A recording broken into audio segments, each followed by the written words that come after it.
Good morning, gamers. We're here going to learn about Kali Linux today. This is by Jaeger Christensen and Kaylee Hall, and we're going to continue on today. Okay, so first, here's some background information.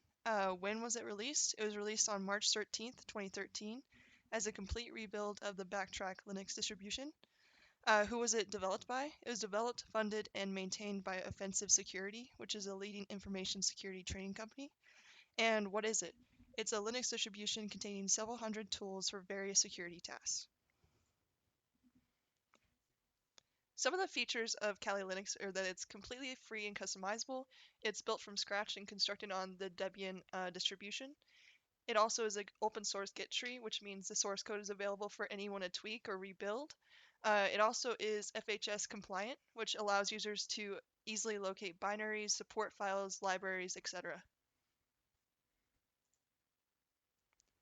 So what are the design goals? Well, it's created to meet the requirements of professional penetration testing and security auditing. So this means it was specifically made for security specialists and experienced Linux users. According to the Kali Linux website, you should not use Kali if you are unfamiliar with Linux generally, you are using it to learn Linux, or you are using it as a general purpose desktop installation. So uh, all Linux-based OS handle processes it the same way, including Kali Linux. Basically, what it does is it doesn't recognize that it's anything special like a thread. Like so in Windows, when it creates a thread, it says, "Oh, this is specifically a thread."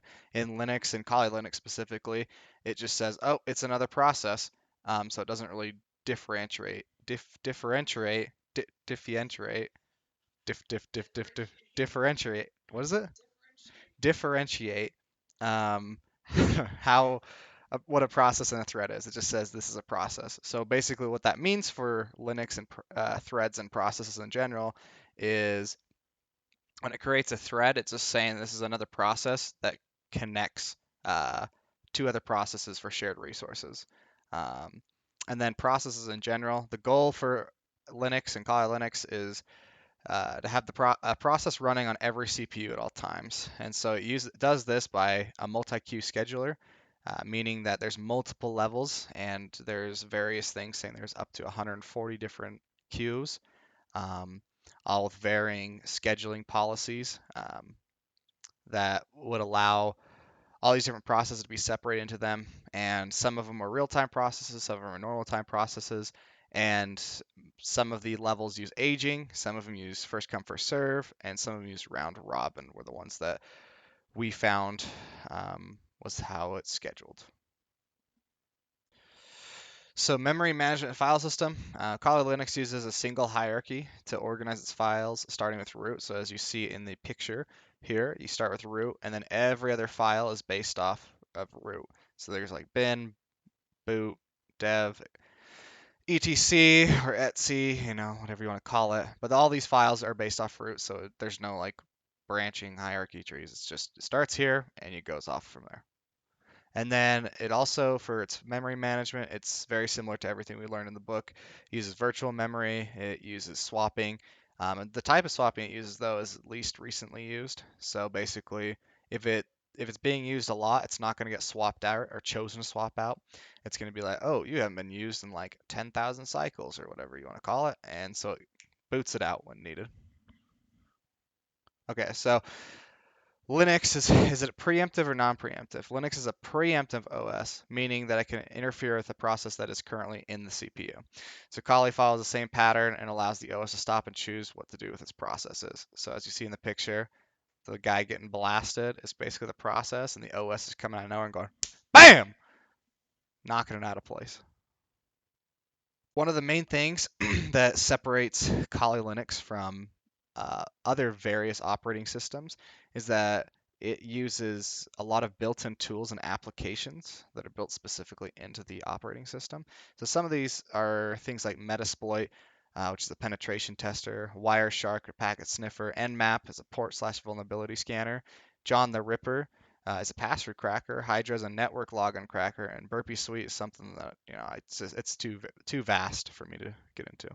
But there's a ton of more things that comes installed with, and so the main thing about this, the Kali Linux, is as we explained earlier, is it's used for penetration testing and high-end Linux users to be able to get in and hack, I guess if you want to say that. So there are four stages of penetration testing. The first stage is gathering information. So this includes technologies, ports, protocols, software versions, entry points, etc. So as Jaeger explained before, these tools are like AMAP, DNS map, Nmap, and each of these just basically finds out the port information, or for DNS map, the domain name, so subdomains. For Nmap, it gets information basically about the whole network. Um, so the second stage of penetration testing is analyzing vulnerabilities. This means finding the weaknesses that can be successfully exploited by the hacker. Some tools used in Kali are Brute XSS, which is a powerful, fast cross-site scripting brute forcer. There's also NoSQL Map, which is created to audit and automate injection attacks. And then the third stage of penetration testing is traffic sniffing and spoofing. This includes where packets are moving, what information they contain, and whether they're encrypted, etc. So for this, like Jaeger explained, it's Burp Suite, which is a web application security test. And there's also Wireshark, which basically views everything on your network at a micro level. And then the fourth stage is stress testing. This tests the system to find areas of improvement. This includes tools like FunkLoad, which tests functions and loads on web applications.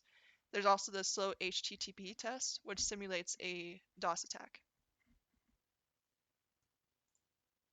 And here are some references that we use throughout the presentation. So we're going to show a little bit of Kali Linux about kind of what it is and what it looks like. This is an older version because I couldn't get the newer one to work and I didn't want to spend too much time on it. So the default login is always root, and the opposite of root, which is Tor, you log in here. So this is kind of what the older version looks like, but the newer version is pretty similar. One of the main features of Kali Linux is it has a lot of pre-installed applications specifically for penetration testing and for finding exploits and just different things to be able to hack into other people's computers. And then also um, just for gathering information. It's and stopping people also from hacking you, I guess you could say. So we're just gonna kind of go through some of the programs installed that we kind of talked about. As you can see here, there's information gathering, and it's all kind of separated into different things. You have your Ike scan, your Maltego. Nmap is the one we talked about. Vulnerability scans, Nmap. Um, and then you have your Burpee Suite and web application analysis with all those various programs, password attacks, John the Ripper, Hashcat. These are all different things. You click on them. We'll click on some in a second. But you can just kind of see the various things it comes installed with. So let's go back here and we'll click on, let's do Nmap. So if you look at Nmap, it comes up just in a terminal. Everything's done in a terminal here. Um, so if we look at the Nmap, you can see here, it says in order to use it, it gives instructions, kind of what they do. So if you use nmap-sl, it would say list scan and say simply list targets to scan. And you can see, okay, on this network, I can scan all of these different things. And so to run one, you go like, if I can type nmap dash, let's say SL, and then let's give it a range 10.0.2.0, and then we'll give it a subnet mask of like /24. And then you would run that and it would print out a list of things that you would want to see. And we can show you that. I don't have, it's not connected to a network right now. So on this virtual box, I can't run it. But then it would pop up with a list of different things. And so then if we go back here, maybe we want, after we find some different things, one of the other things that we can run is MSF console, and this is Metasploit. Metasploit is something you can use to, when you find an open port or something, when you find um, a vulnerability in a target, you can go to this thing, and this is kind of where you can run um, various exploits. So if I wanted to run an exploit, say I found an exploit in a system using Nmap and some other things, you can go here and press this, and you can search for different exploits. So this is a specific exploit that was found on, say, a Windows XP machine. Um, and I can say, oh, okay, if I want to run this, this is how I run it. If I make it bigger, maybe it'll help. This is how I run it. And so if I wanted to, I could say, okay, use exploit slash windows slash smb slash ms 08 underscore 067 underscore net p. So now I'm in this exploit. And then I need to set different things. So I set the R host 10.0.2.5, and I could go through like that, eventually getting to the point where I um,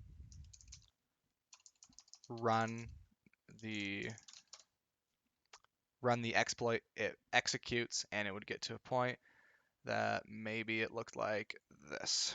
It would come up here, and it would say, we ran this, we detected it, and it opened our interpreter. That's what this exploit is. Interpreter is basically, I guess you could say, the command prompt into another machine. So now you can run various things like finding out passwords, finding out who's on the computer, trying to take control of it, what processes are running through a interpreter. And that's very good on penetration testing to see whether or not you can get into a machine, and if you can start controlling it, start making different profiles on it, just doing everything you can to get in and screw with things. Um, So other programs that you can kind of use on here, there's a thing called fcrackzip. If you were to wanted to crack a password, say you had a file and you knew specific things about it, you can add in different variables, all these things that I'm typing. So dash B and dash V all have a meaning. The dash L is how long it is. And you could run something like this, and then you'd say, okay, it's in the home directory. It's then chen,